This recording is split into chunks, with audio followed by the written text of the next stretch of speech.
My name is Jody, and I'm out of Johnston. If you were president, how would you ensure that Israel had everything she needs to stop Hamas and root them out once and for all and stop the aggression of Iranian regime? Well, thanks, Jody. It's an important question. I would clearly do much different than what Biden's doing.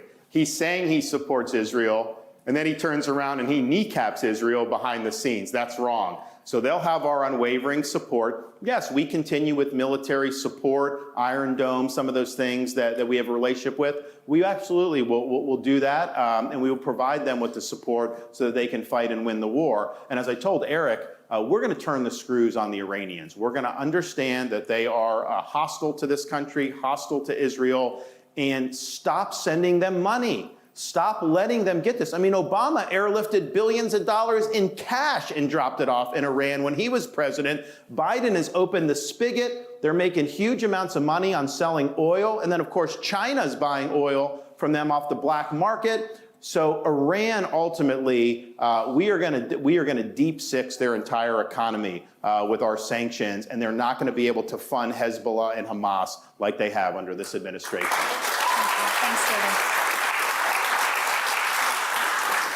We have seen a surge of anti-Semitism, especially on college campuses, Governor, and it's been sickening for so many people. Recently, you deactivated University of Florida, this pro-Palestinian group. They call themselves Students for Justice in Palestine.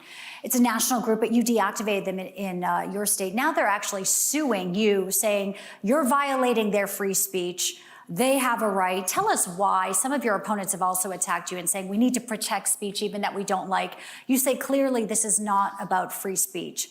Explain that. Because that group, when the attacks happened, they put out a statement saying, we don't just stand in solidarity with Hamas, we are one and the same as this Hamas movement. So that takes it out of being free speech when you hitch your wagon to a terrorist group. For the universities in Florida to provide any type of financial support for a student group, that's effectively providing material support for a terrorist organization. So we'll fight this battle, we'll win this battle, but if you look at what's going on college campuses, it's way worse than even I thought, and I've signed legislation in Florida to combat anti-Semitism on college campuses.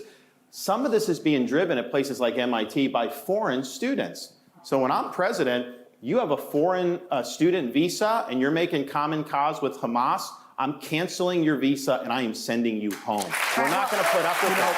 So, yes. And it's a larger issue with these universities. Florida's universities, our university presidents put out very strong statements condemning the terrorist attack and saying we're not going to let anti-Semitism proliferate on our campuses. You look at Harvard and Penn and what those presidents were doing, they're groveling. MIT just backtracked and said they wouldn't do it because it would be a visa issue. Yes, to these angry mobs. And here's the thing.